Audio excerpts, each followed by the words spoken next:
Hello, you are watching the Garden Corner Show.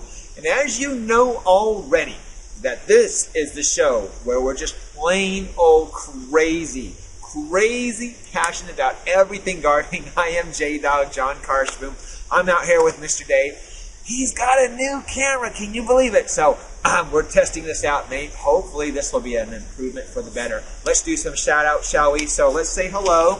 Special hello. Now, I've said hello to Jacqueline Bradford before, but Jacqueline and Kathy Anderson and Darlene Atkinson, I just want to say I loved what you guys said about fuchsias and the story behind it. And I love stories like that. It's a great, because plants and flowers and blooms mean so much or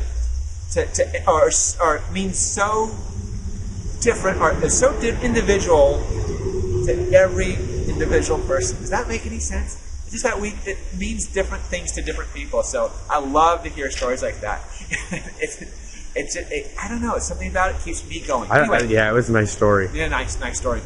Nice story. And also to Janice Manzari. Janice, I love what you wrote. You said, the intro music drove me away before the video even began. Oh, sorry about that. It is what it is. That's what I say. Anyway, guys, thank you very much. Keep up the good work, guys. Hey, just a quick pointer today, and I want to go over something, and I want to go over some questions that I get continuously over the weekend. So I want to talk about some Gerbera Daisies. And Gerbera Daisies are a great plant. Just because they have such a bright, showy bloom, they come in such great colors, and the big, bold leaf, they make for great plants in the containers. But I noticed some folks just have a tough time over the summer. I want to give you some pointers on how to take care of these guys. Now, they have some large leaves. So a big thing about Gerbera Daisies is making sure that they get enough water. Because if they dry out in between waterings, they go limp. And when they go limp, it's actually quite rare that they come back. So try to keep them well watered. Also, because of that big leaf, you want to keep that leaf green. So do add a little bit of water-soluble fertilizer once a week, would spoil them nicely. Now, some folks also have it. There's blooms on them, and they're continuous bloomers, by the way. So they'll throw out a bloom, you pluck it when it's finished, and then they'll throw out some new blooms on the way. If you don't, so if you get something like this, where this is just a sun scald on a bloom and it's going bad, try not to water the blooms, by the way. Keep the blooms as dry as possible. It makes them last longer. So when you get something like this, all you have to do is take the stem, and I take it all the way down, and then snap it right off. So something like that. You can do it even a better job if you had a nice clean pair of pruners, but I just clip them right off.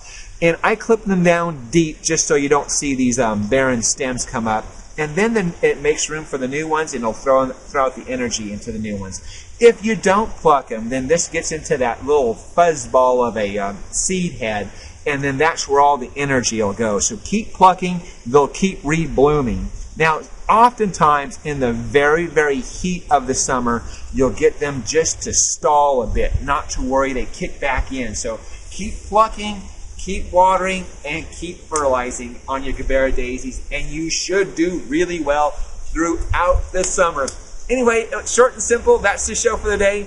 And here is the quote. If you got through the intro music, here it is. It's many of the great achievements of the world were accomplished by tired and discouraged men and women who kept on working. And we don't have who said that quote, but it's a great quote. Anyway, that's the show. Always, always live your passion. See me